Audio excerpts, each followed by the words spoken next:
about how the world has embraced this new era of Olympic Games. The figures both in TV and broadcast and in the digital, on the digital platforms are just going through the roof. With our Olympic social media handles alone, we have seen until the day before yesterday 12 billion engagements. And all this makes us very confident, for not to say sure, that at the very end of these Olympic Games, we will indeed have reached more than half of the entire world population with these Olympic Games. There we could say much more, but each and every one of you has his or her own experience with these games. And what I could see and feel there in the short encounters we had during these games, you all are happy with these games. I saw happy and smiling faces, and I saw satisfaction there among all of us and among all the stakeholders, be it the national Olympic committees, the international federations, and in particular, and again, most important, the athletes in the Olympic village. We have not invited the organizing committee to come here because they still have to work. They know this. The games are not over yet. In sport, it's only over until it's really over with the last whistle, and this will be tomorrow night.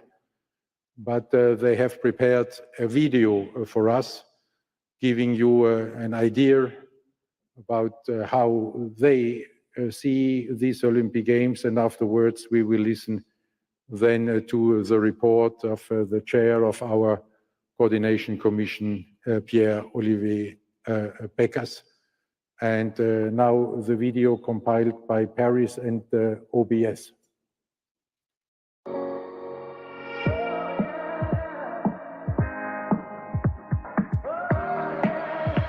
Monsieur le Président du Comité international olympique, cher Thomas, Mesdames et Messieurs les membres du CIO, Mesdames et Messieurs les représentants de la famille olympique, chers amis, dear friends, ça y est, nous y sommes. Les Jeux olympiques de Paris 2024 touchent à leur fin. Et comme à chaque édition, on se dit qu'on n'a pas vu les jours passer et qu'on n'a qu'une envie, c'est de revivre ça. Parce que les Jeux nous permettent de nous rassembler et de nous retrouver. Parce que les Jeux nous font du bien.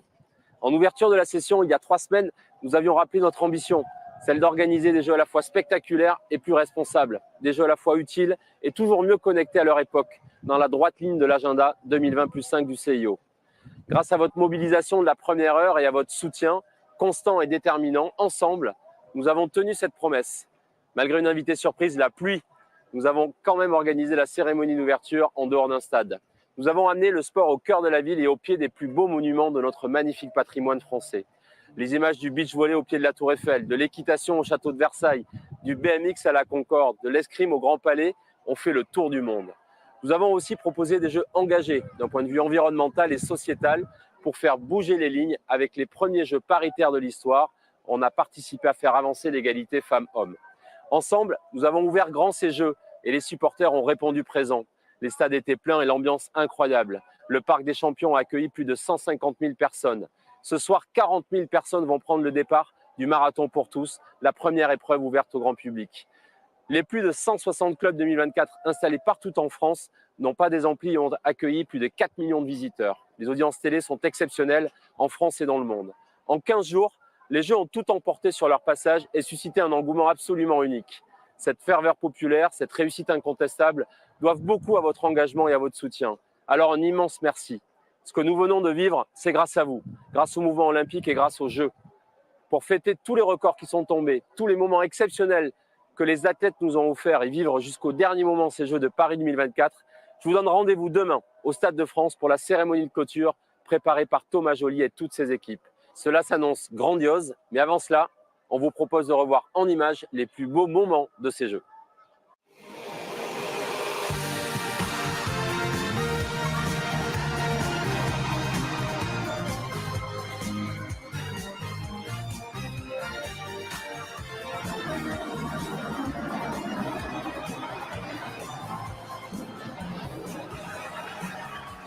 Bonsoir, bienvenue à Paris.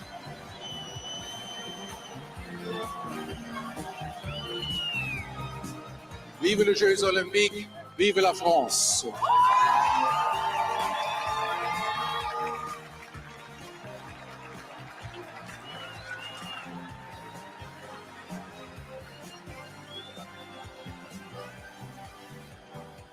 Dans le ciel, plus de problème. Mon amour, crois-tu qu'on s'aime?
Bravo Paris. Et maintenant, je donne la parole à Pierre-Olivier Pécas. I'll give the floor to Pierre-Olivier Beckers, who's president of the Coordination Commission.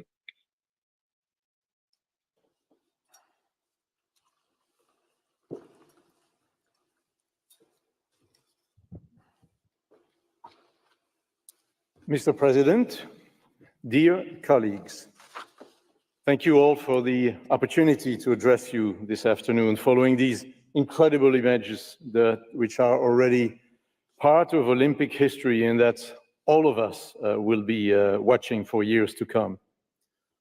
Over the last years, I have stood in front of you many times discussing the vision and the preparation of the Paris 2024 Games and explaining what this could mean to the Olympic movement. After what we saw and lived over the last 2 weeks, I think I no longer have to do so. Not because my mission as chair of the Coordination Commission is almost coming to an end, but really because of the incredible firework of sport, the celebration and togetherness that these games have been. All of this tells the story much better than any of us ever could. If there had been an audacious, daring script written for these games, it would probably have read just like that, just like what has been happening out there. From the iconic venues to the unforgettable performances, the full stadiums and roaring and singing crowds, also in the streets of Paris. There were just below 1 million spectators in the streets of Paris for the 2 cycling races alone.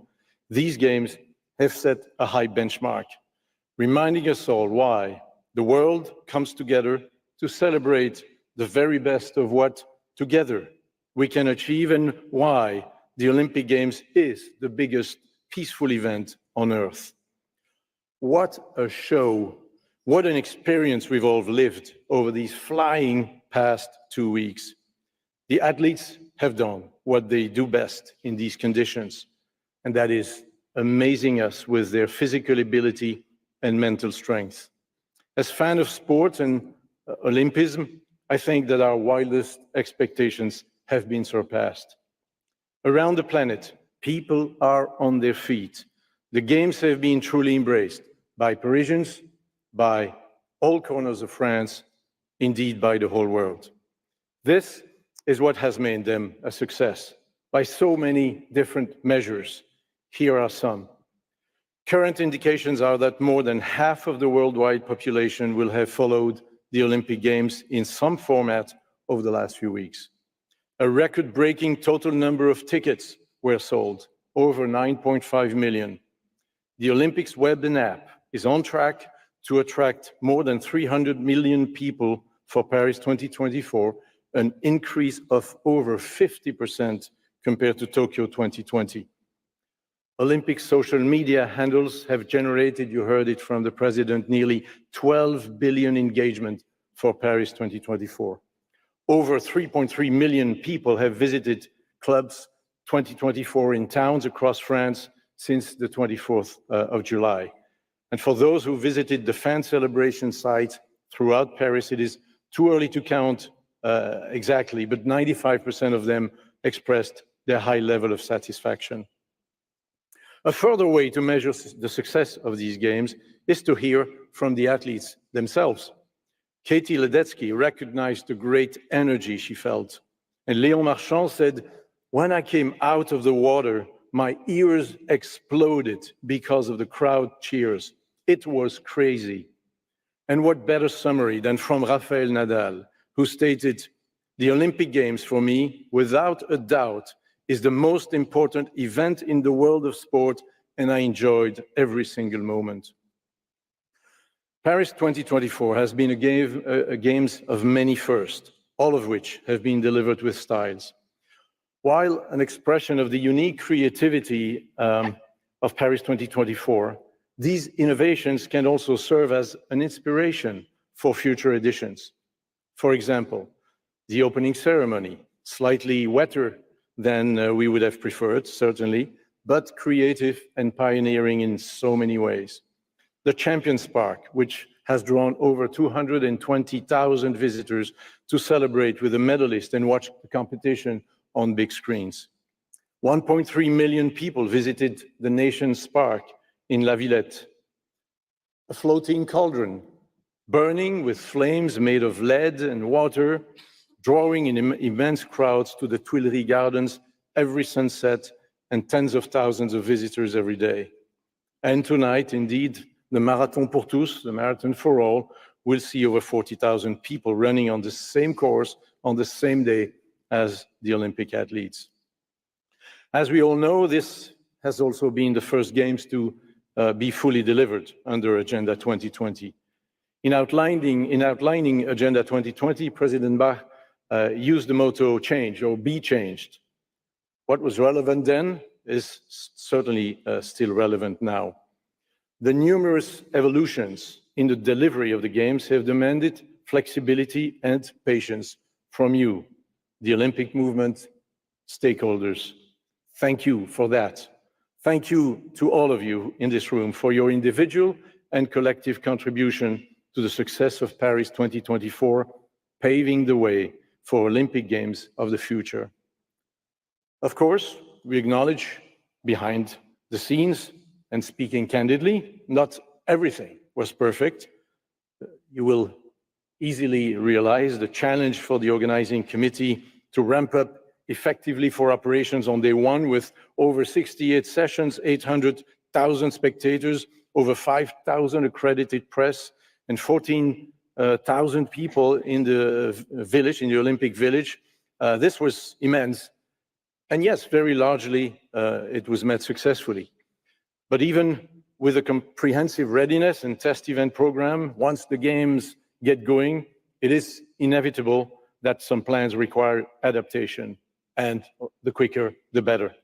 And these adaptations took place, for example, in the transport service, or at the main dining hall, or the Olympic family seating area, some apps that didn't work as planned, as you are all certainly aware.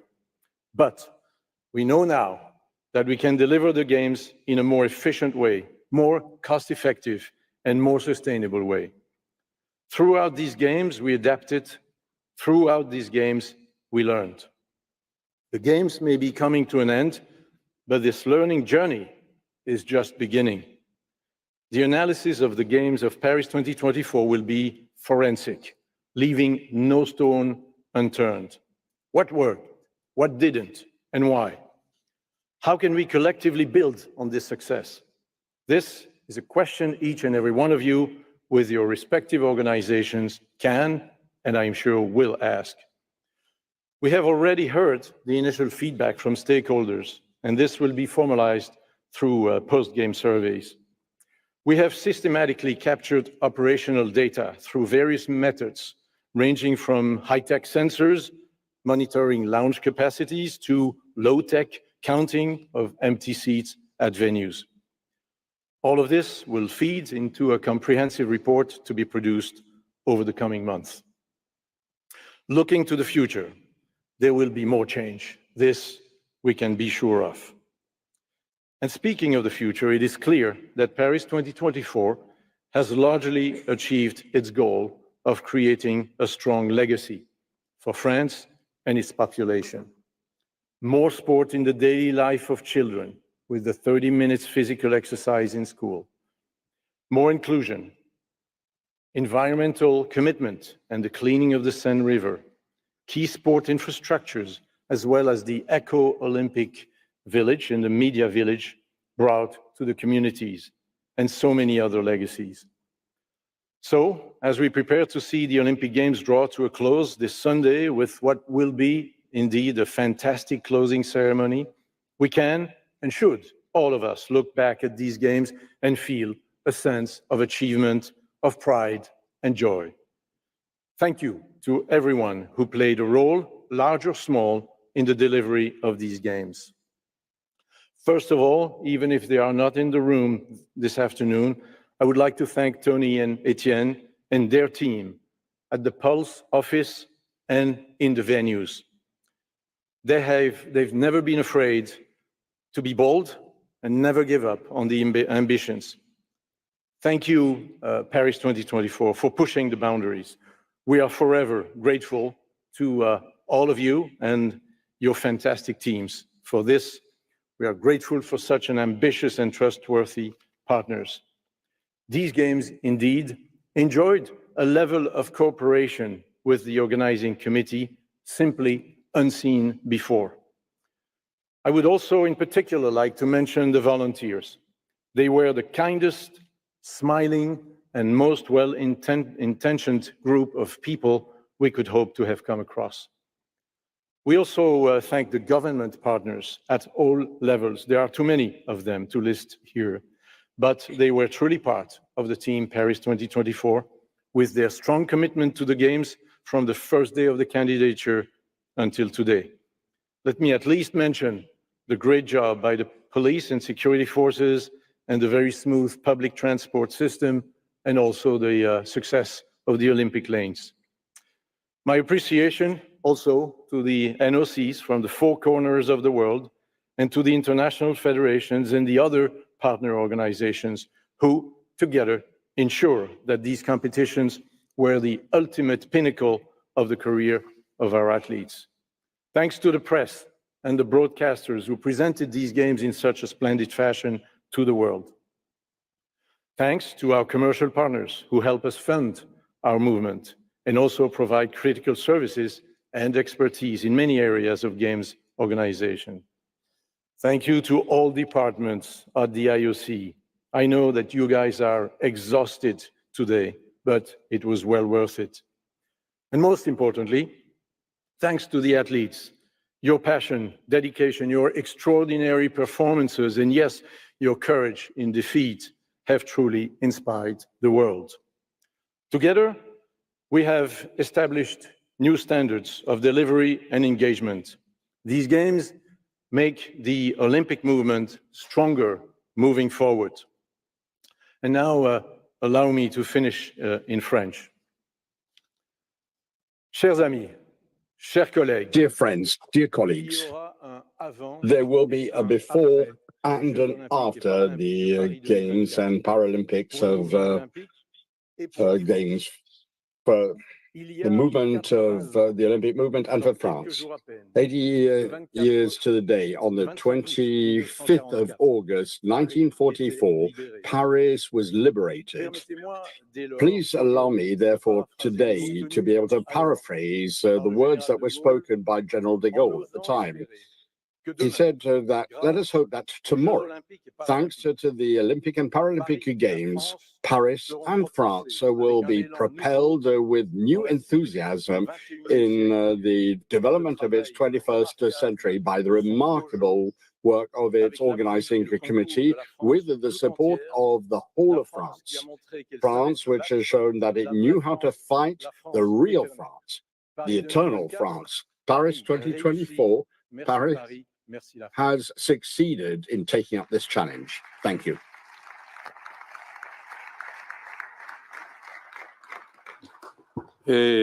Merci, Monsieur Pecos.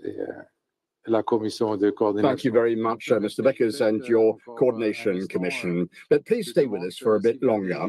Let me ask if there are any questions. Or comments on this? Princess Rima. Thank you, ladies and gentlemen. Thank you, Mr. Bach. So I'd like to first congratulate everybody that worked on the organizing committee and also the nation of France for putting on these spectacular games. You've inspired us and you've opened our eyes to so much.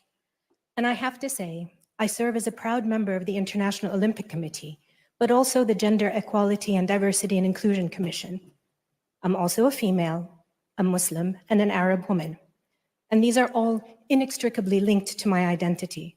And as such, ladies and gentlemen, I cannot serve with good conscience on this committee and remain silent on the media commentary on Iman Khalif.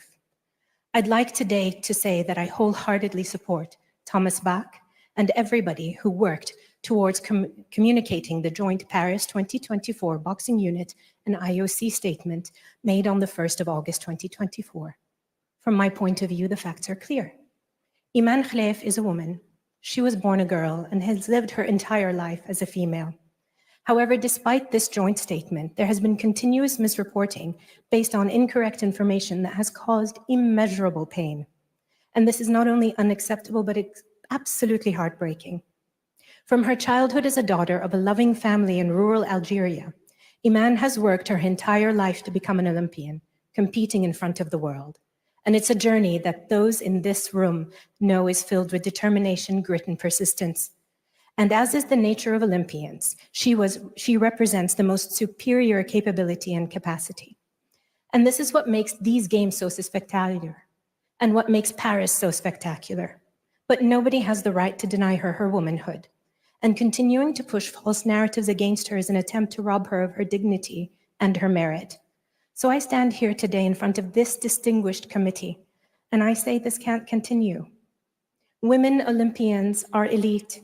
They train to be the best of the best, and it is that collective failure of all of us that we still have this conversation. And so I think this conversation is more paramount than ever. If a female stays silent, she's viewed as accepting the misreport or weak. If she speaks out, she's branded as defensive. And I believe athletes should be focusing on their performance, not having to justify their existence. No athlete should be bullied or ridiculed for their appearance. No athlete should have their wins, the talent and the achievements that they've developed over a lifetime weaponized against them. Because what eclipses appearance, ladies and gentlemen, is talent. Talent that is only realized through training, sacrifice, and dedication. And these Olympics are a time to celebrate diversity with athletes hailing from all the corners of the globe. But ladies and gentlemen, you know, women don't look, speak, or act singularly. Each woman is performing in her respective sport. She's unique. The only commonality is the determination to make it to the top. And when Iman won her quarterfinal fight and fell to her knees in tears, every woman that has ever felt isolated, mocked, or been told that they didn't belong, they fell with her. And when she rose, they rose with her. So today I offer my full support, not only to the IOC and the brave and bold statements that they have made, but to every female who's been subjected to unnecessary criticism in what should have been their time to shine and reap. And to the general public and to humankind, I ask that you look at women athletes and look at what they've endured and ask yourself, what if it was your daughter? What if it was your female friend or your relative? Your words matter and our behavior matters. Kindness and human dignity must prevail every single time. And to every girl who thinks she sits just a little outside of the box or outside of the norm, if you see a racket, pick it up. If you see a soccer ball, kick it. And if you see a track, run as fast as you can. Thank you.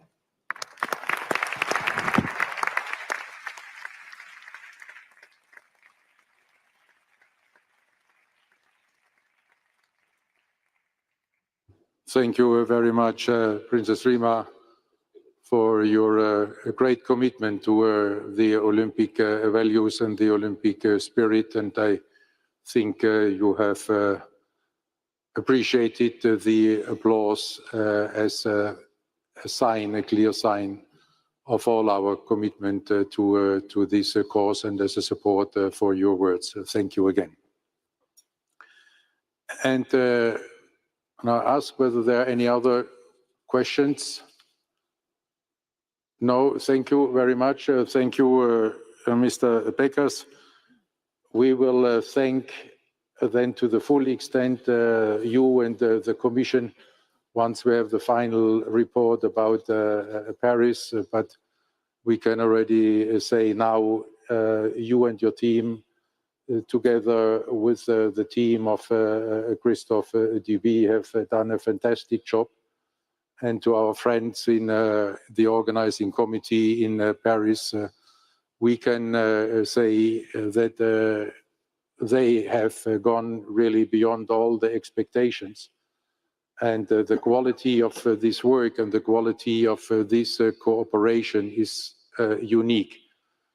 I think we never had an organizing committee with which we could cooperate from the start to the end of the games in such a trustful way, always knowing that we are sharing the same values, that we are sharing the goal to make these Olympic Games athletes-centered, to adapt it to the requirements of our time, and to be always open and candid with each other. But we never had a discussion about the principles we had been setting with Olympic agenda there to organize these games. So also for our French friends, we will honor them in the right way with the final report. But already now, I think they have deserved, together with the Coordination Commission and our Games Delivery team, a very warm applause by all of us.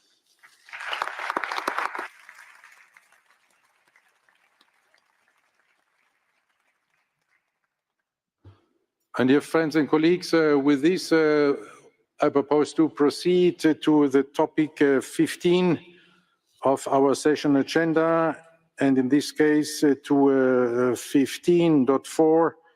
This is the election of the new members, in this case the active athletes members. There are 4 who have just been elected by their peers in the Olympic Games by the Olympic athletes as members of the IOC Athletes Commission, and now it's our turn to elect them as members of the IOC with the full right of participation and voting, which they will enjoy. You have received the report by the election committee, chaired by our Vice President Nicole Howards. And there you can see that in these elections, a record number of athletes took part, another record established by these games with 6,576 athletes voting. And this is, again, the highest number since these elections started in 1996. As a result of these elections, the IOC Executive Board proposes to the IOC Session to elect the following athletes as IOC members, and I give the names in alphabetical order. This is Mrs. Kim Bui, Gymnastics, Germany, Mr. Marcus Daniel, Tennis, New Zealand, Mrs. Alison Felix, Athletics, USA, and Mrs. Jessica Fox, Canoe, Australia. All these candidatures have been examined by the IOC Member Selection Commission and the IOC Ethics Commission, and as a result of these examinations, the Executive Board has taken its decision to propose them to you for election. And for this election, I now give the floor to our Director General, Mr. De Kepper. Thank you, President. As a reminder, for all the votes during this IOC session, the President elects not to exercise his right to vote, or where he reserves the right to break a deadlock. For some votes, Rule 18.5 of the Charter will apply. The scrutinies for today's votes are Mr. Ingmar de Vos as Chair and Ms. Dagmar Witt-Behan, Ms. Maja Voslowska. We will now start with the first vote. We will collect all the votes and the President will then announce the results after the 4 votes. The subject of the vote is, do you accept to elect Mrs. Kim Bui as a member of the IOC active athlete pursuant to Rule 16.112 and bylaw to Rule 16.222 of the Olympic Charter? In accordance with the Rule 18.53 of the Charter, Ms. Eidemann and Mr. Brons will not take part in this round of voting. Now I will ask if everyone in the room has received a keypad and a voting card.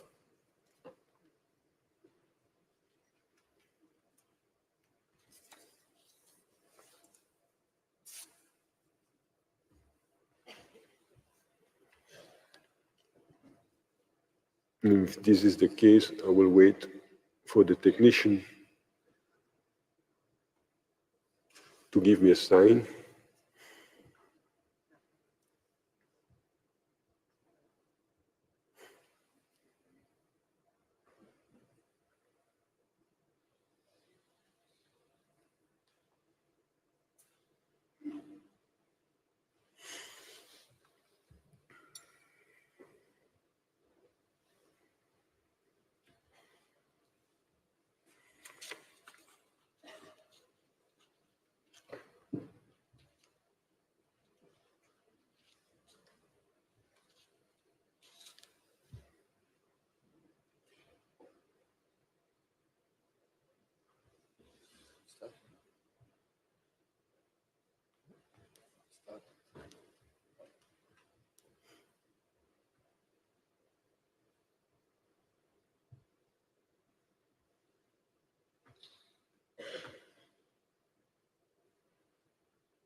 So does everyone have a voting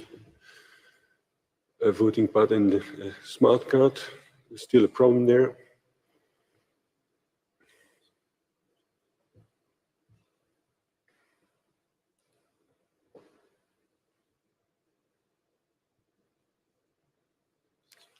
Okay.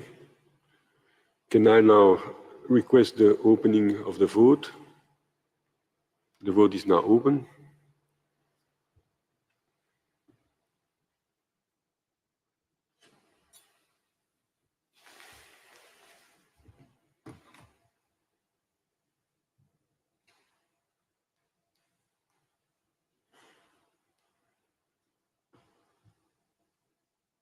Did everyone have the opportunity to vote?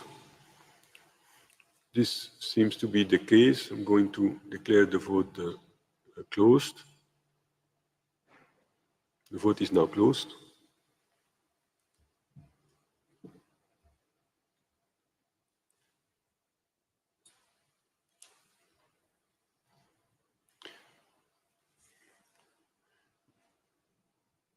You make me a sign when I can start the second round of voting.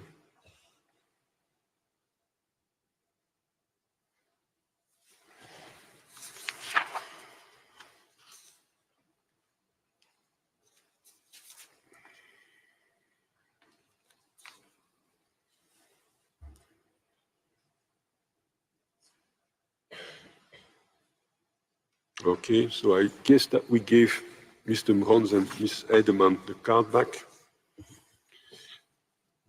So if this is the case, we then go to the second candidate, and the subject of the vote is: do you accept to elect Mr. Marcus Daniel as a member of the IOC, active athlete, pursuant to Rule 16112 and bylaw Rule 16222 of the Olympic Charter?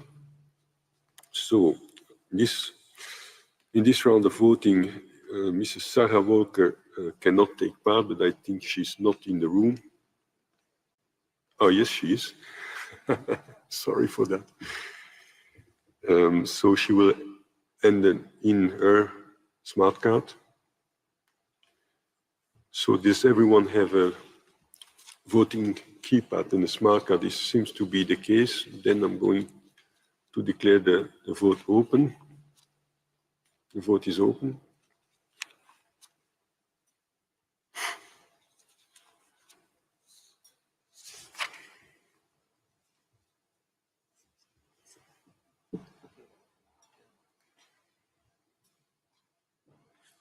Did everyone have the opportunity to vote? Seems to be the case. I'm going to declare the vote closed. The vote is now closed.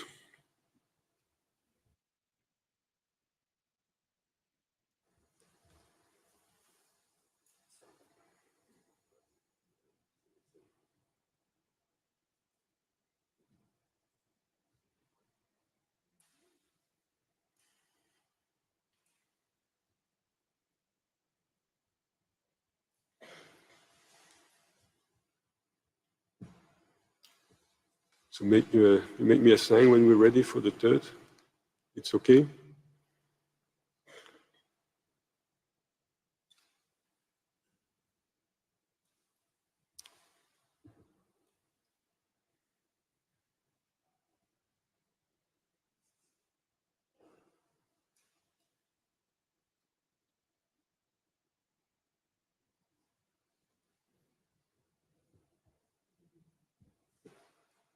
Okay, so then we'll go for the third vote.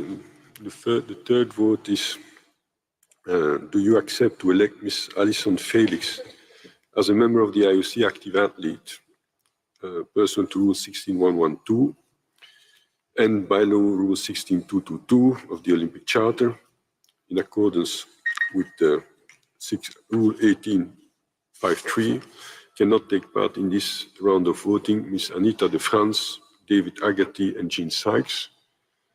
You have their keypad, so then I will proceed with the vote if everyone has a keypad and the smart card. This seems to be the case. Then I'm going to open the vote.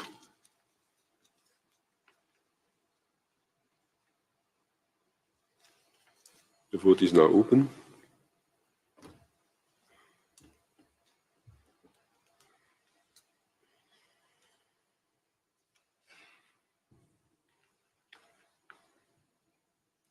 Did everyone have the opportunity to vote? seems to be the case, and I'm going to declare the vote closed. The vote is closed.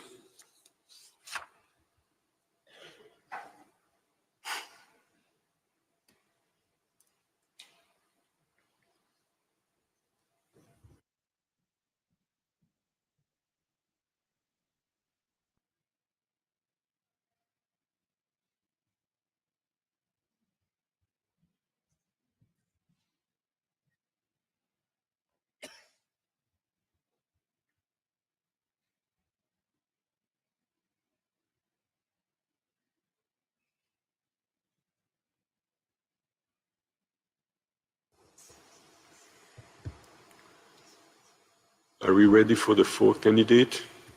Yes, this seems to be the case. So the fourth candidate and the subject of the vote is, do you accept to elect Ms. Jessica Fox as a member of the IOC, active athlete, pursuant to Rule 16112 and by law to Rule 16222 of the Olympic Charter?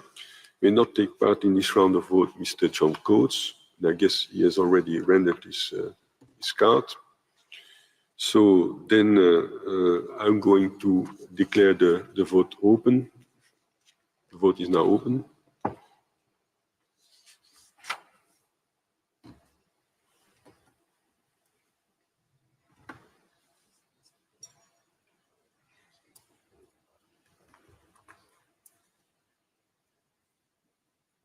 Did everyone have the opportunity to vote?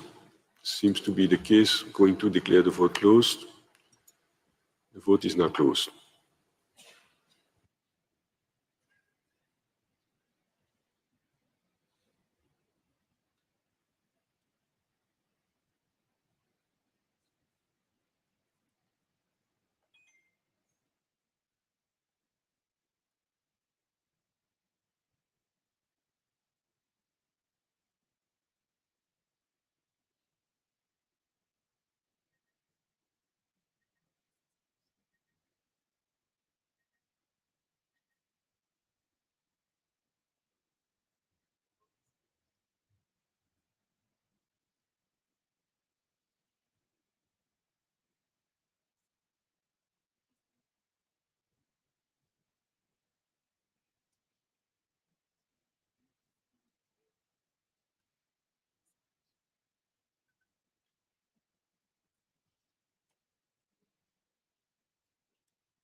The result for the election of Mrs. Kim Bui, total possible votes 83, abstentions 3, valid votes 80, majority from the valid votes 41, yes 80, no 0. Mrs. Kim Bui is elected member of the International Olympic Committee. Congratulations. Where are they? Ah, here. Ah. The result of the election for Mr. Marcus Daniel.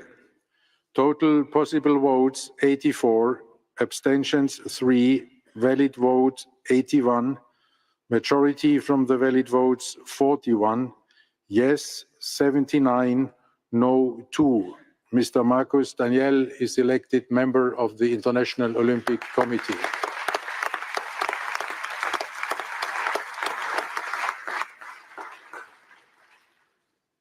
The result for the election of Mrs. Alison Felix. Total possible votes 82, abstentions 4, valid votes 78, majority from the valid votes 40, yes 74, no 4. Mrs. Alison Felix is elected member of the International Olympic Committee. Congratulations, Alison. The result for the election of Mrs. Jessica Fox.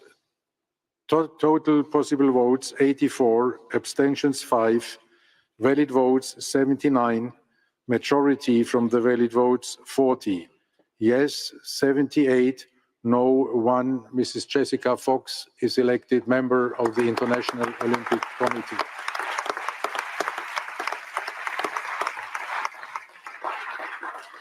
Congratulations, Jess. And with this, we are coming to the topic number 17. The taking of the oath of the new members will take place then a little bit later, so that they can still learn the oath to pronounce it properly. Dear colleagues and friends, the athletes are at the heart of the Olympic movement, as you know very well. And this is why I'm pleased and honored to recognize today the important work of the 4 outgoing members of the IOC Athletes Commission. Our gratitude goes today to Britta Heidemann, Seung-Min Ryu, Daniel Jurta, and Jelena Isimbayeva. Jelena, Daniel, and Seung-Min cannot be with us today for different reasons, but Britta is present among us.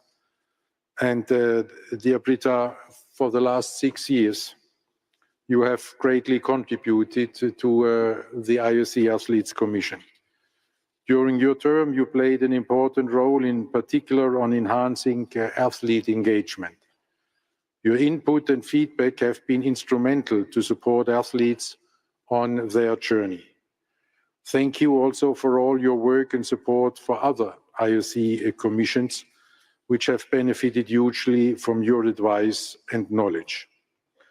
And we are looking forward to continue to working closely with you as you begin on the 1st of September, your term as member of the board of the Olympic Refugee Foundation. Thank you again, Britta, and if you would come here to accept a small token of appreciation, please.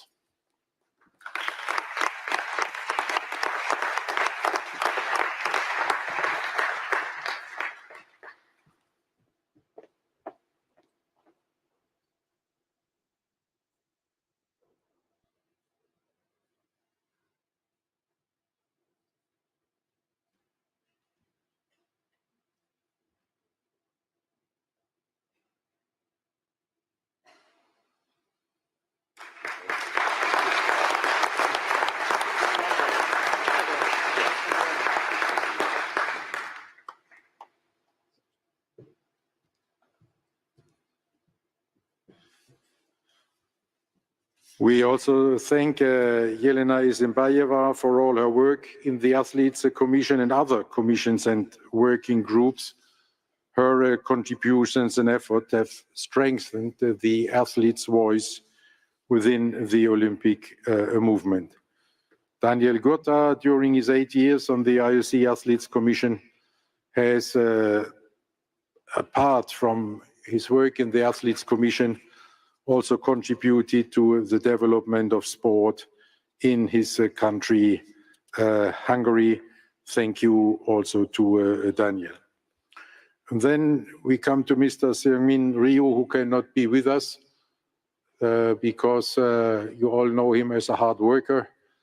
And actually, he is presenting medals at this time and can therefore not accept our thanks in person, but he served as the first vice president of the Athletes Commission and always put the interests of the athletes first.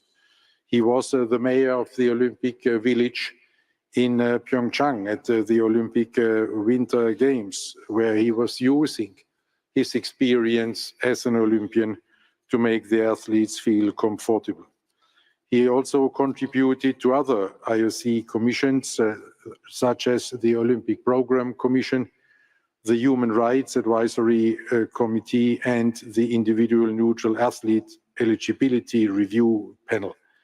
So we all owe him a great thanks for the great work during these 8 years. And then I would like to recognize the work, the support and the friendship of our outgoing IOC Vice President, Seam Yang. Dear Seam Yang, for the last 8 years on the executive board and the last 4 years as an IOC Vice President, you brought all your great expertise, your dedication, your passion and your wisdom to the benefit of the board. It was a true privilege to have shared these 8 years with you in this board. And I think we are all very pleased that even when you are leaving the executive board, we can still benefit from your support, from your commitment, and for your advice as a member, and in so many important commissions, not the least as the chair of our Finance Commission, which you really have brought to new heights in every respect. Allow me also to thank you for the great friendship and the confidence which you have inspired over the years, not only with regard to me, but among all your EB colleagues. You can indeed be very proud of this and happy, because whenever you intervened in the board, you could see, feel, and also hear that you were listened to, that everybody was attentive and was looking forward to receive your conclusions. So thank you for all of this on behalf of all of us, and please also accept a token of appreciation and gratitude for this great work and for this great friendship.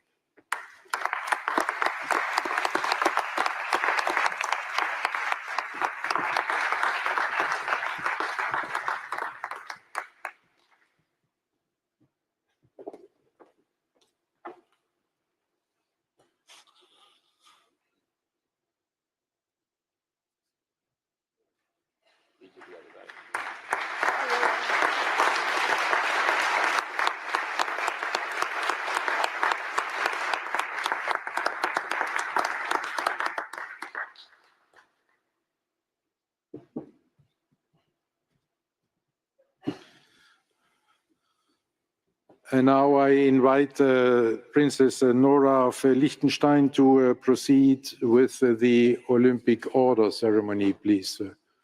Princess Nora, the floor and the stage is yours.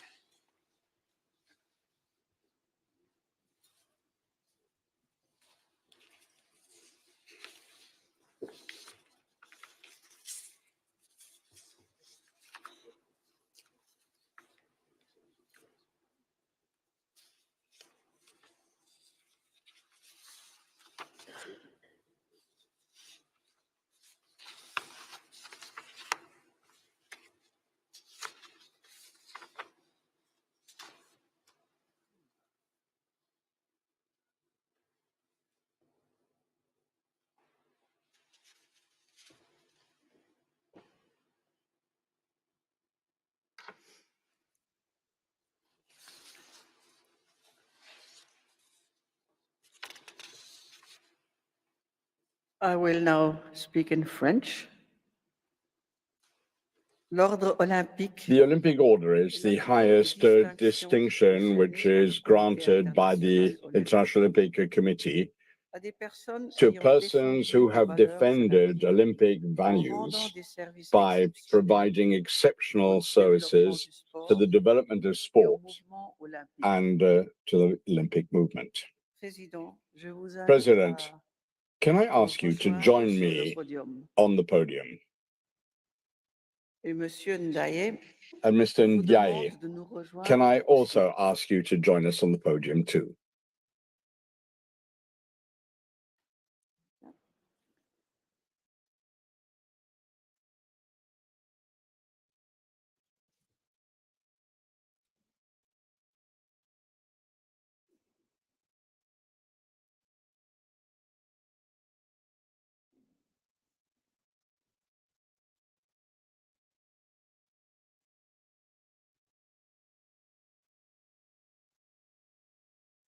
Chers collègues, Dear colleagues, c'est un grand plaisir pour it is moi a great pleasure for me maintenant de remercier to be Monsieur able Mamadou to Ndaye, thank you, Mr. Mamadou depuis des Ndaye, décennies who for met toute decades son has been énergie placing all et son his energy enthousiasme and all his à la enthusiasm cause olympique at the et à ses service valeurs. of Olympism and Même its avant values. d'œuvrer à nos côtés au CIO, Even before pendant joining us 8 and années, working alongside il the avait déjà mis IOC for ses 8 years, convictions he had already bien ancrées au service de son pays, put his well-established Sénégal. convictions at the service of his country, Senegal, at the service of his continent, Africa, and at the service of the Olympic movement. Dear Mr. Mamadou Ndaye, sport has always been an important part of your life, and more specifically, it has been tennis and football. This passion, linked to your desire to engage with others, led you to take positions in the national sporting and international sporting bodies. About a dozen years before you joined us, you'd already put your skills at the service of the IOC within the Sports Commission and the Environment and International Relations Commissions. Your engagement, your commitment, determination have brought your country together, your continent together, and bring it around a single ambition. That is to say, the organization of the first Olympic competition to take place in Africa with the Olympic Youth Games in Dakar 2026. You have given substance to the dream of the Senegalese and African youth. These games, we owe them to Africa. We owe them to its athletes, which have given so much to sport and to the Olympic movement. With all your friends present here, we would just like to say thank you. Dear Mr. Mamadou Ndaye, in recognition of your eminent merits to the cause of world sport and your faithfulness to the Olympic ideal, which was illustrated in its time by Pierre de Coubertin, who renewed the Olympic Games, I award you the Olympic Order.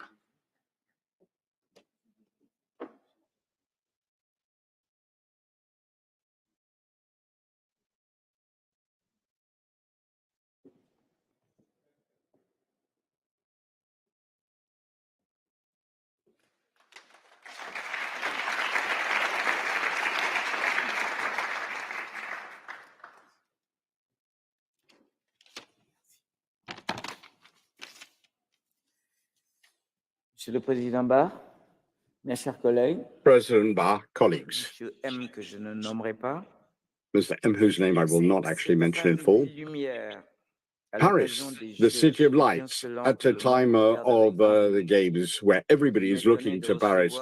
It is here that I'm getting from the executive board, from the hands of President Bach, the prestigious distinction of the Olympic Order in silver. Apart from the personal meaning which it has for me and the emotions that this brings to light in me, In this distinction, I see, and in the fact that it is also a symbol that is where we celebrate the power of sport to bring together, to transform the world.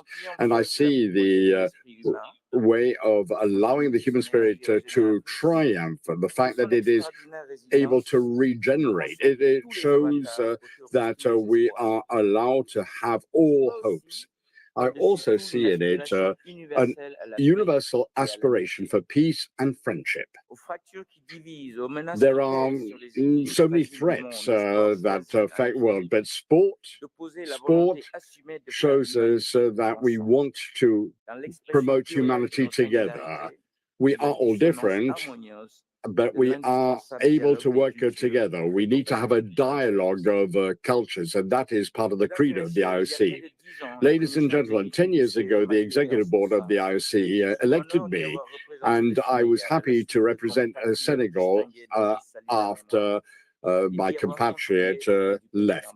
And I would like to say that the world of Olympism, which is a reformist body, and I think that we have a symbol here. We have been able to advance the cause of sports, and we have been able to promote the principle of Olympism. Living one's passion is a privilege, and I'm always going to be grateful to the IOC. To be rewarded for this is a magical movement, and I must say I accept this award with great pride. As we move towards new discoveries, I can say that in this house I have found but friends. I have great friends. Thank you for existing. Thank you, President.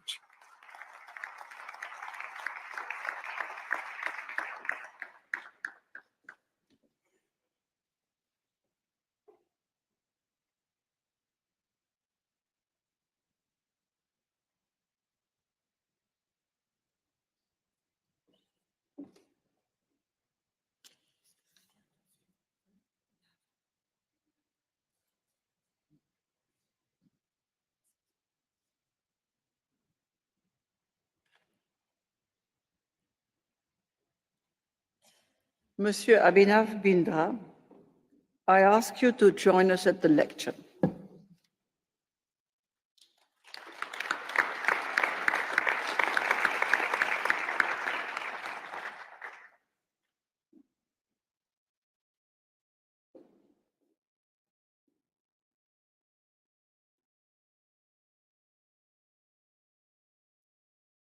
Dear colleagues, I would like now to express all our gratitude to a true champion on and off the field of sport, who throughout his life has demonstrated an outstanding commitment and dedication to the Olympic values in his country and beyond. Dear Abhinav, as the first individual Olympic champion of India, you have a special place in your country's Olympic history. Reflecting on your Olympic success, you once said that what you learned from that victory was that it was not about personal ambition, but how it meant so much to so many people in your community. Through your Abhinav Bindra Foundation, you have embarked on a remarkable journey to harness the transformative power of sport, to improve lives and build stronger communities. One of the Foundation's most impactful initiatives is the collaboration with the Olympic Values Education Program to bring the benefits of sport to over 15 million school children in the Indian states of Odisha and Assam. This ambitious project is a shining example of sport as a low-cost, high-impact tool for social change, fostering inclusivity, promoting physical and mental health, and nurturing essential skills among young people. You have also demonstrated a commitment to preserving our planet for future generations, inspired by the Olympic Forest Project of the IOC, You're a driving force expanding the Olympic forest network in India. With the ambitious plan to plant 1 million trees as part of an eco-restoration project in Odisha, you are making an invaluable contribution to the Olympic movement's wider response to the global climate crisis. Making the world a better place through sports. You have taken this, our Olympic mission, to heart in an outstanding way.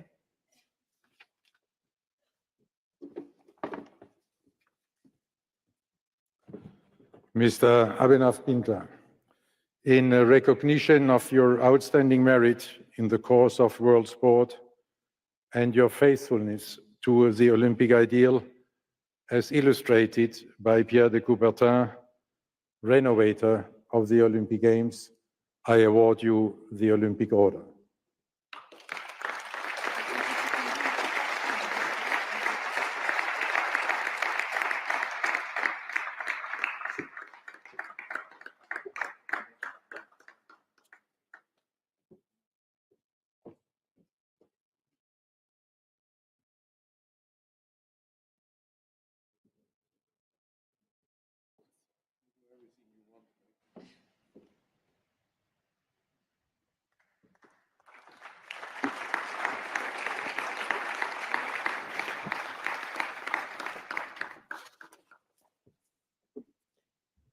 Thank you, President, and the Executive Board for this incredible honor, which really leaves me extremely humbled and overwhelmed.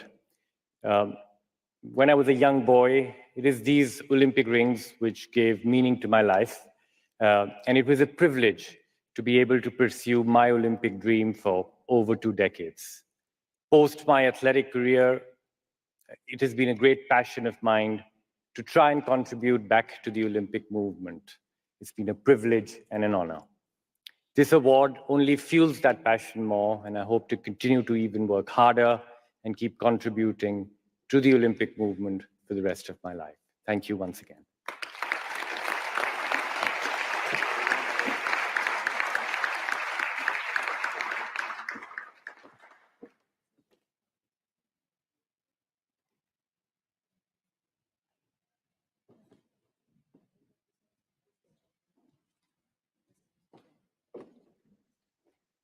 Dear friends and colleagues, our medical and scientific director, Dr. Richard Patchett, will be retiring in a few weeks.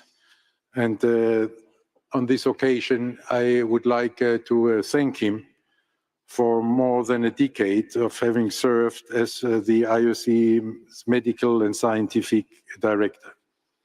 He has delivered excellent work over the last 12 years. He has given guidance on the development of health-related initiatives in line with the recommendations of our Olympic agenda, which have always been greatly appreciated. And beyond the expertise of the Olympic movement, he always gathered the highest medical scientists and helped in this way to build the reputation we are enjoying in this field today.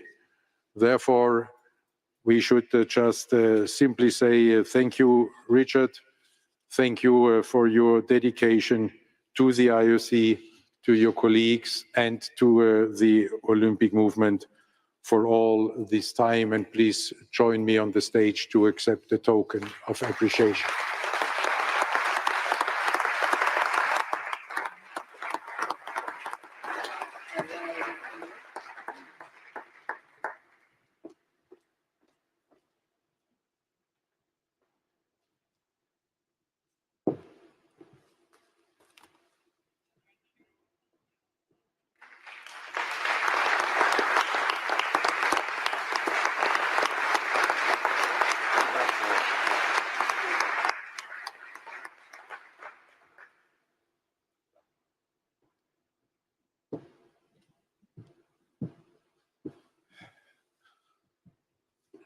And now, as indicated before, we will move to the oath-taking ceremony for the newly elected IOC members.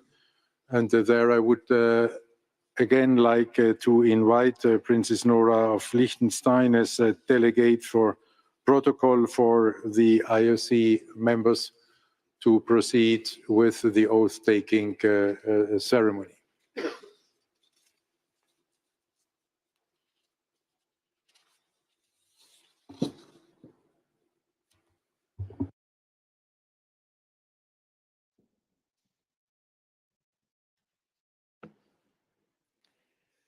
Dear IOC members, ladies and gentlemen, please raise for the Olympic anthem.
Please remain standing during the oath-taking ceremony.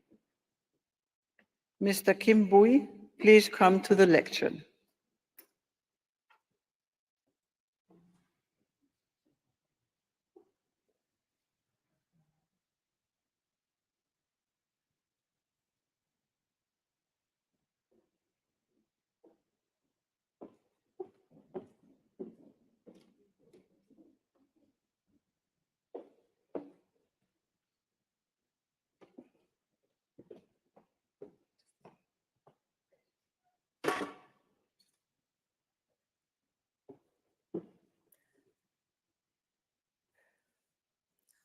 Honored to be chosen as a member of the International Olympic Committee, I fully accept all the responsibilities that this office brings. I promise to serve the Olympic movement to the best of my ability. I will respect the Olympic Charter and accept the decisions of the IOC. I will always act independently of commercial and political interests, as well as of any racial or religious consideration. I will fully comply with the IOC Code of Ethics.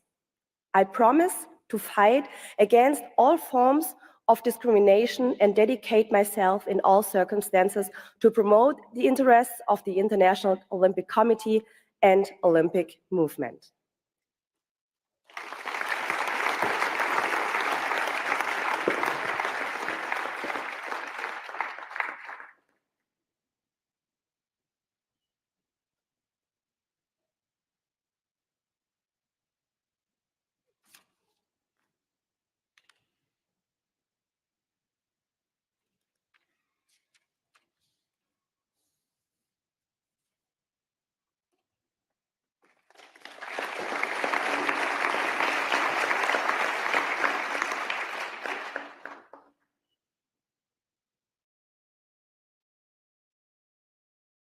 Mr. Marcus Daniel, please come to the lectern.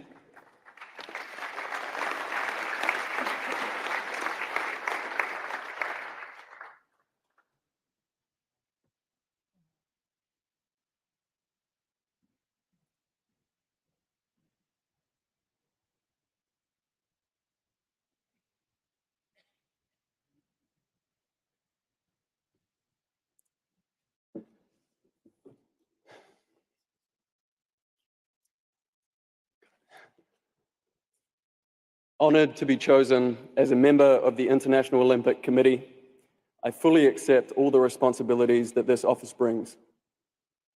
I promise to serve the Olympic movement to the best of my ability. I will respect the Olympic Charter and accept the decisions of the IOC. I will always act independently of commercial and political interests, as well as of any racial or religious consideration. I will fully comply with the IOC Code of Ethics. I promise to fight against all forms of discrimination and dedicate myself in all circumstances to promote the interests of the International Olympic Committee and Olympic movement. Thank you.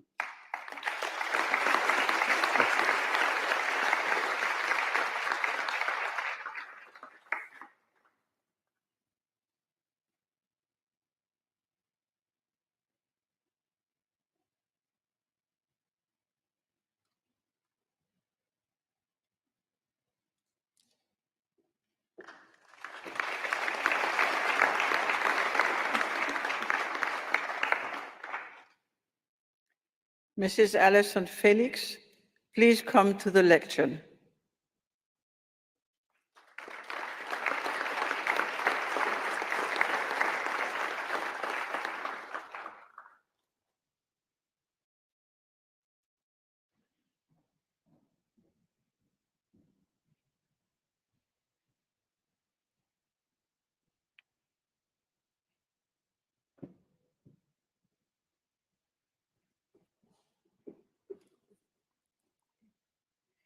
Honored to be chosen as a member of the International Olympic Committee, I fully accept all the responsibilities that this office brings.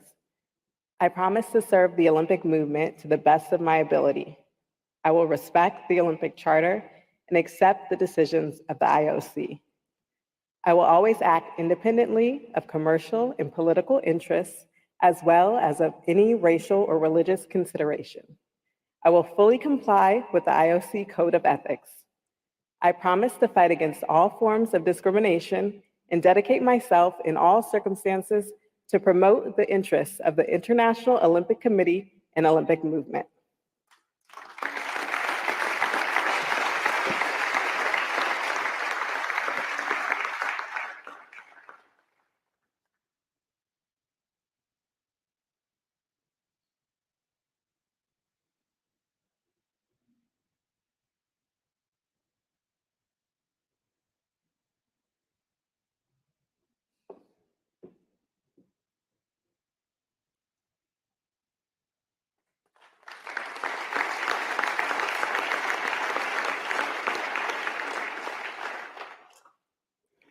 Mrs. Jessica Fox, please come to the lectern.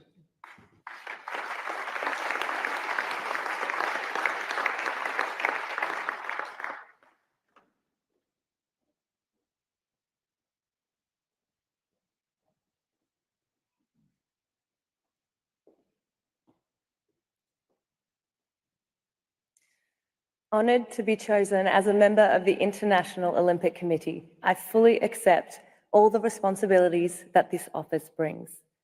I promise to serve the Olympic movement to the best of my ability. I will respect the Olympic Charter and accept the decisions of the IOC. I will always act independently of commercial and political interests, as well as of any racial or religious consideration. I will fully comply with the IOC Code of Ethics. I promise to fight against all forms of discrimination and dedicate myself in all circumstances to promote the interests of the International Olympic Committee and Olympic movement.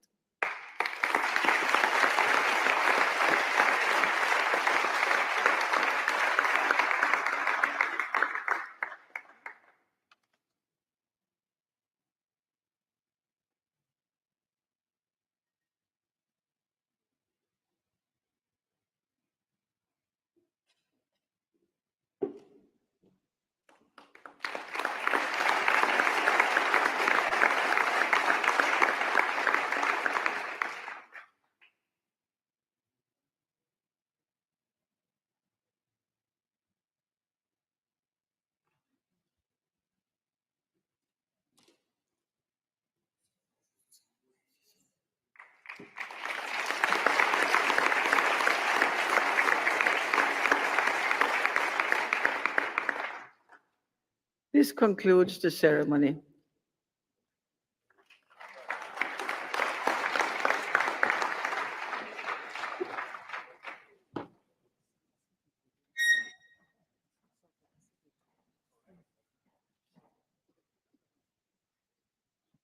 Thank you, Princess Nora, and congratulations again to our new colleagues and friends, athletes, members. We could now move on to the topic 18. This is our next meeting, and there I hand over to the Director General.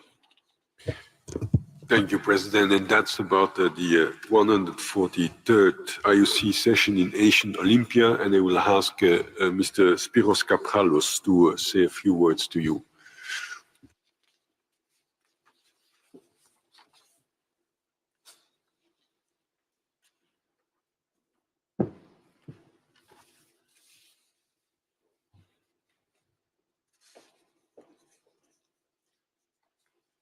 Mr. President, dear IOC members and colleagues, after these fabulous love games that you said, Mr. President, are reaching the end, I would like to invite everybody to come to another love land, which is my country, Greece, where 2,800 years ago started the Olympic Games. We expect you to be there from the 18th to the 21st of March, and you will have the opportunity to visit the ancient stadium of Olympia, the place where the heart of Pierre de Coubertin is buried, and also the International Olympic Academy. So, welcome to Greece, and we'll show you a little video now.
Thank you, Mr. Kapralos, and we are all looking forward to come back to our birthplace, Greece.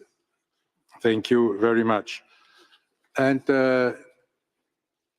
now I ask the floor whether anybody of you has still any question or comment. I don't see any. Then I would like to invite Princess Nora again, and this time in her capacity as our doyen, to deliver the traditional final speech or closing speech of this IOC session.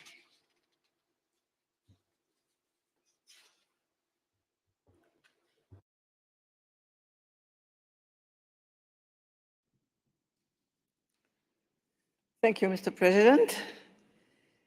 Dear colleagues and friends, we are getting to the end of a fantastic 3 weeks.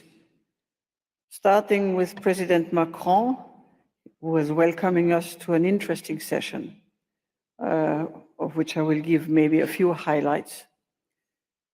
The President's speech, President Bach's speech, emphasized the importance of the values of sport in today's society, divided by wars and fragmented by social issues. As leader in the world of sports, we have to hold up these values because sport organizations are a reflection of society, and as such, we have an influence on society, and especially, I think, on the young generations. Therefore, we have to be open to new developments, like esports, and define how to best integrate them. Maybe for the older generation, it is a bit difficult.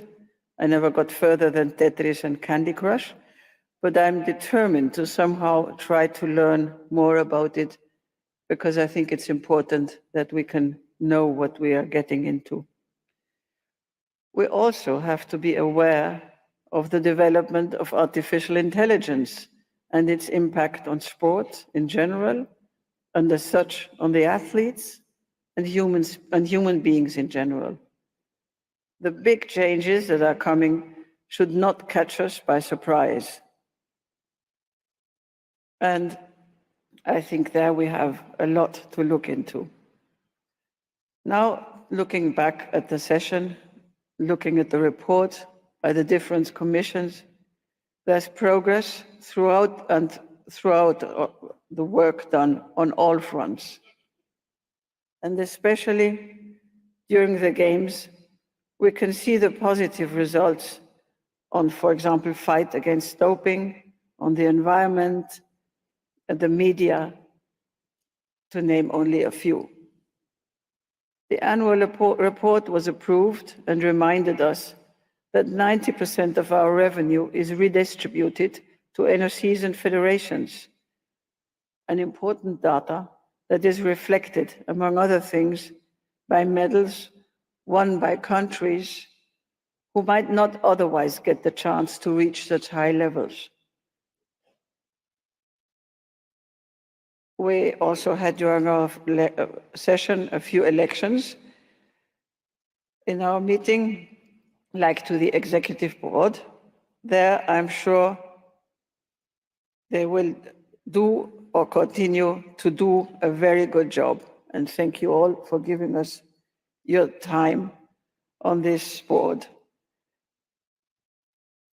8 new members were elected, whom I hope, as new members, whom I hope did find their way through their seats and all the various sports and medal ceremonies. At the beginning, it can be quite confusing, but I'm sure you enjoyed the whole experience. Also, 4 new athletes representatives were just now elected as new IOC members. And as always, the active athletes will give some interesting and fresh ideas and impulses to the IOC.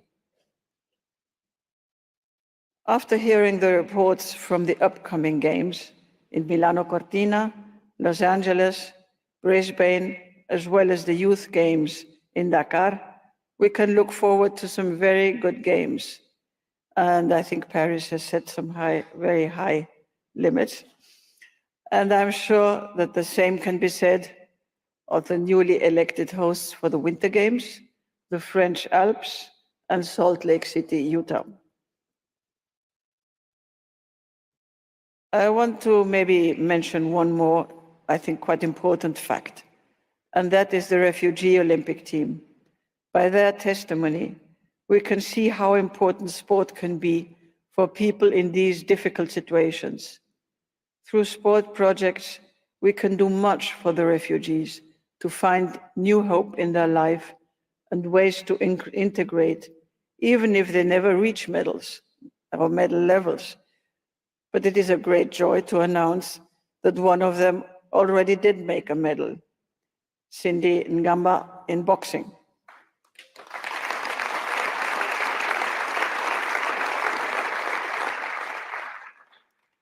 And at that moment, I would also like to thank Filippo Grandi, the UN High Commissioner for Refugees, for his help in setting the refugee team up. I think there would be a lot more to say about the session, but I think we all have it in mind, and we will work towards Greece to have another really good new session. But I would now like to thank the whole IOC administration. Without them, all this session would not have been possible, and they're really working very hard. Et maintenant, je voudrais continuer quelques mots en français. Let me add a few words in French Et now. ce sont encore jusqu'à demain soir des Until jeux tomorrow evening, these merveilleux et are inoubliables. wonderful and unforgettable Et games. on sait tous que derrière tout cela, And we know une that behind all organisation this, incroyable there is an incredible a avancé. organization that has been hard Et at je work. voudrais vous transmettre And I want to euh, convey to tous you un grand merci a à la big word of France, thanks. à A big word Paris, of thanks to France, à to tous ceux qui Paris, ont travaillé and pour to notre all sécurité, those who have worked aux for our volontaires, safety, the aimables et volunteers, souriants, who are et en always général smiling à and tous les kindly, Français and to qui ont all French contribué à people ce who succès contributed fantastique, to this et aussi fantastic à tous les success, athlètes, and to all the français athletes, of et non course, the français. French athletes and the non-French Vous avez athletes. tous, You have toute la all, France, the whole of mérité, tout le France, comité really d'organisation, deserved vous avez our tous vraiment gratitude and mérité une thanks. médaille The d'or. whole population Merci beaucoup. deserves a gold medal.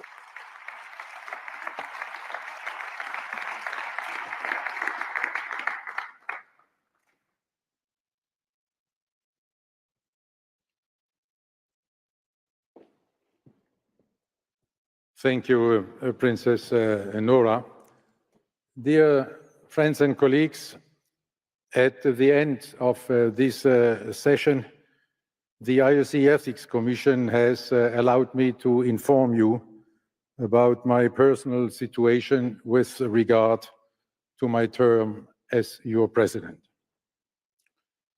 During and even more since our last session in Mumbai 2023, so many of you have asked me to have my mandate extended and to agree with a change of the Olympic Charter for this purpose. My first comment on this was to emphasize my loyalty to the Olympic Charter. At the same time, I expressed my great appreciation and gratitude for showing such great confidence in me. My respect for each and every one of you, my dear friends and colleagues, is too great that I would not listen, consider, and discuss issues of your personal concerns personally with you. Each and every of these many conversations have impressed me deeply, have touched my heart, and I greatly appreciate all the comments and arguments you have made. As a result of deep deliberations and extensive discussions, also with my family present here in the room, I have come to the conclusion that I should not have my mandate extended beyond the term limit stimulated by the Olympic Charter. In order to safeguard the credibility of the IOC, we all, and in particular I, as your president, have to respect the high standards of good governance which we have set for ourselves. I was one of the promoters and authors of such a term limit at the time of the revision of the Olympic Charter. Until today, I strongly believe that after 12 years in the office as IOC president, our organization is best served with a change in leadership. During all these years, you, my dear colleagues and friends, have always followed the mantra I pronounced when introducing the Olympic agenda: change or be changed. This mantra does not only apply to the comprehensive and far-reaching reforms we have undertaken together. This mantra also applies to me. But to the many thoughts you have expressed about the future of our Olympic movement in all these conversations, I owe you answers, which must go beyond legal and governance issues. Your major concerns are about the political, geopolitical, social, economic uncertainties and about the relevance of the IOC in our divisive world. With regard to our relationship with the world of politics, we are indeed in a situation where political leaders want to pull us on their political side. Political pressure groups push us to make statements serving their particular interest, and many others trying to misuse our worldwide so successful stage for their purposes. All this is proof, and the other side of the coin, all this is proof of our highly increased relevance in politics and society. We have to adapt to this new emerging world order by embracing a trustful dialogue with the established and the rising political powers, in particular with the ever more influential so-called Global South. To achieve this, we have to show that in our Olympic world, there is no Global South or Global North. We have to be a truly global organization. We have to reflect the diversity of this world. Such trustful dialogue requires the proven political leadership skills which we have in our membership. We have among us ministers, heads of state, leaders in important intergovernmental organizations. We have a very skillful executive board, and with you, my dear friends and colleagues, a high-quality membership.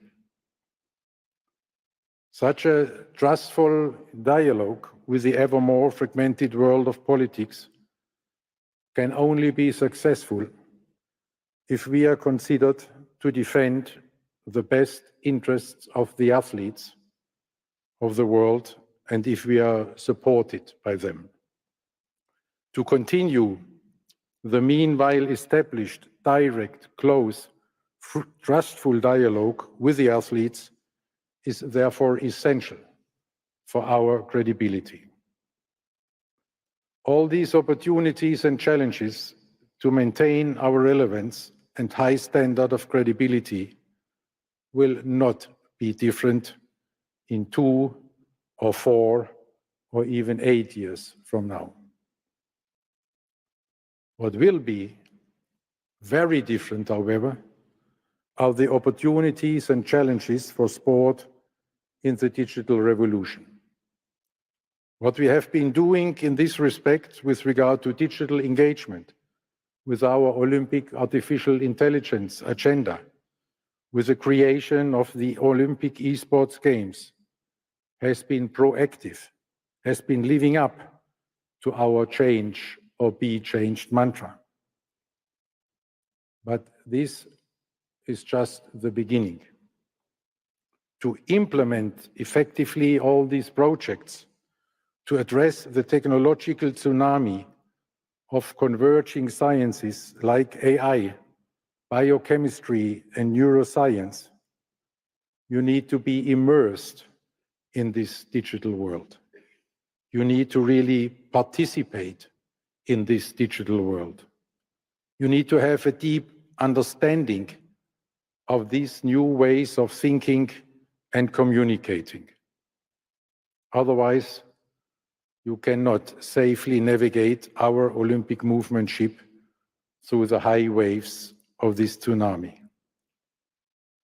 For this new way of living, I, with my age, I am not the best captain.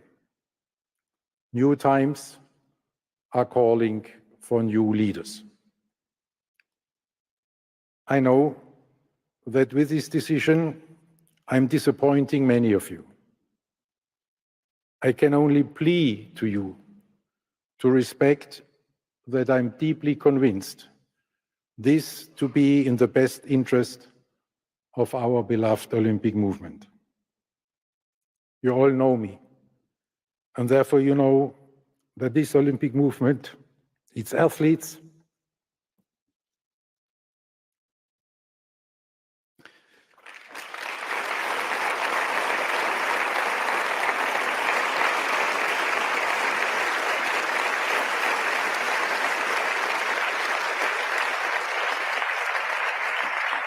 its athletes and its values have and always will be central to my thinking and close to my heart. This is why it goes without saying for me that I want to ensure a smooth transition, to hand over the steering wheel of our ship to my best possible successor, whom you will choose. To facilitate this, I will ask the Executive Board to schedule the election for March 2025 and the beginning of the mandate of the new President for June 24, 2025. Please rest assured that until this date, I will continue to dedicate all my energy and passion to the Olympic movement. For this new term, we all can benefit from the robust stability the IOC enjoys for years to come. We have selected hosts for the Olympic Games 2028 and 2032. For the Olympic Games 2036 and even 2040, we have a sound two-digit number of interested parties already today. We have selected the hosts for the Olympic Winter Games 2026, 2030, and even 2034. Even during the pandemic, during global economic downturns, and throughout the too many wars and their consequences, we are enjoying robust financial stability. Already now, we have secured revenues in the amount of $7.3 billion for the next Olympiad 2025 to 2028. Even for the Olympiad 2029 to 2032, we have already secured $6.2 billion, and the pipeline is full. We could only lead our Olympic movement to this high degree of stability by being united. This unity in all our diversity is the foundation for our success. Divided, this stability will fall apart. As we look to the future, we must do everything in our power to preserve this unity in all our diversity. If and whenever the new president thinks it to be helpful, I would always be at your disposal with all my passion for our beloved Olympic movement. Thank you again, my dear friends and colleagues. Thank you from the bottom of my heart for all your support, your confidence, your trust, and most of all, your friendship. And now, it is again up to you to change before we are being changed by the digital revolution. I thank you.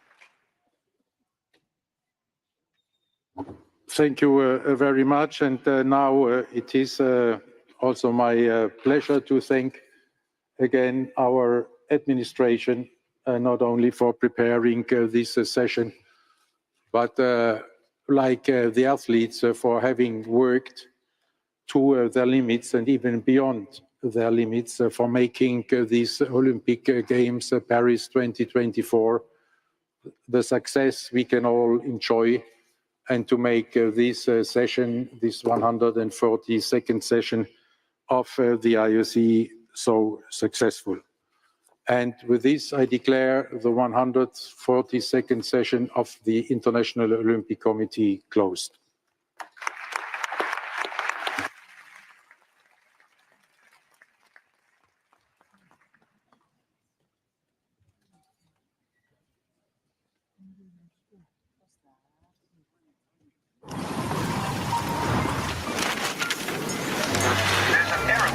Excitement in Paris today. The Olympic Games are back after 100 years. Sometimes there's something mysterious in the air.